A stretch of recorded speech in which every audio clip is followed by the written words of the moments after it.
আর friends, আমার আজকে breakfast এই নিয়েছি, বড়া পাও, পাওভাজিও বলতে পারেন। অ্যান্ড লাঞ্চে নিয়েছি আলু সিদ্ধ, পেঁপে সিদ্ধ, ডিম সিদ্ধ, একটু পটল ভাজা পোস্ত দিয়ে।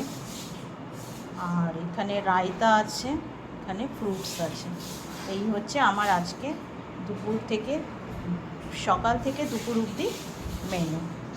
তো আপনাদের কি কি হচ্ছে বলুন। অ্যাকচুয়ালি আমার শরীরটা খুব বেশি ভালো নেই, শরীরটা একটু খারাপ যাচ্ছে, তাই জন্য আমি একটু সেদ্ধ সাদ্দার উপরে চলছি।